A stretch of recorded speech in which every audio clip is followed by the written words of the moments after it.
M&J Video Games and Collectibles. Sport and non-sport cards, wrestling items, autographed items. We buy, sell, and trade. M&J Video Games and Collectibles, located at 1049 Queen Street, Southington, Connecticut. Call us at 1-860-479-9223 or 860-93-GAMES. M&J Video Games and Collectibles. Hi, it's John from Under the Table Hot Sauce. I'm here with my friend, the star of the show, Jimmy Farrow. Yeah, what's up, JB? Nah, nothing. It's been a hot summer, and for all your barbecue needs, you can go to underthetablehotsauce.com. 13 unique flavors to choose from, created and bottled in a Long Island kitchen. Underthetablehotsauce.com. Let's go chow, JB. Let's do it. All the flavor, twice the burn. And this, that, and the other, but it didn't hurt at all. And it took me 3 seconds to realize it was supposed to hurt. So it was kind of terrible on my part, and the people knew it. It was probably one of the worst moves I ever made. It was just terrible.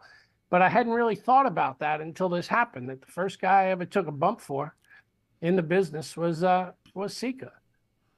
And but it was a big deal for me, of course, to work with these guys after hanging out with them for 2.5 years, and just going up and down the road and eating or having parties at the house or whatever.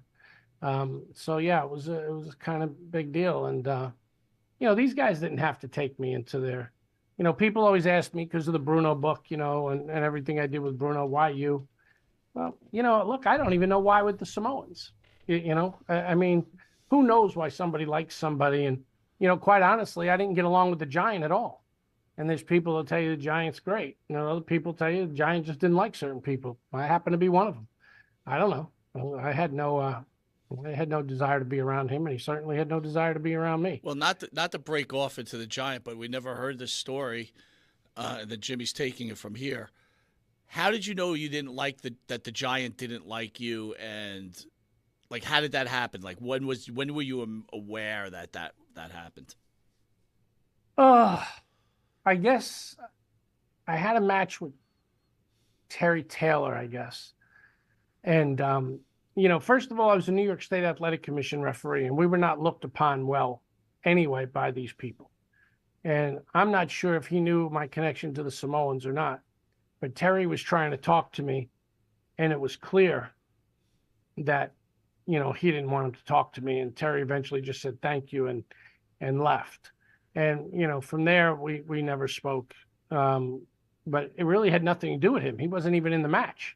But nobody's going to say anything to Andre one way or the other. And, there are people who love Andre. I got friends of mine who love Andre. And I know for a fact that if he liked you, the sun rose and set on you. But there were people he didn't like.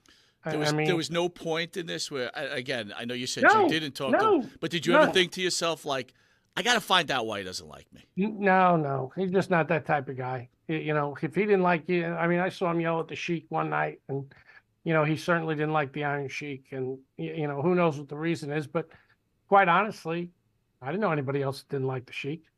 We all thought he was kind of crazy at times, but I don't know anybody that didn't like him. Everybody else liked him. But if Andre didn't like you, he didn't like you. And if he did, you could probably do no wrong. Well, if it's any consolation, Sal, Jimmy and I like you, so there you go. Well, thank you very much. I would have liked to know what I did, but I just don't worry about it. I don't talk about Andre much. We were actually shortly before he died. I did talk to him on the phone. Of course, I'm sure he didn't know who he was talking to, but I was planning a trip to China with Rob Russin, and they wanted him over there. And so we had called him, but the trip didn't have a chance to materialize before Andre passed. And then, I guess the whole thing fell apart. But talking about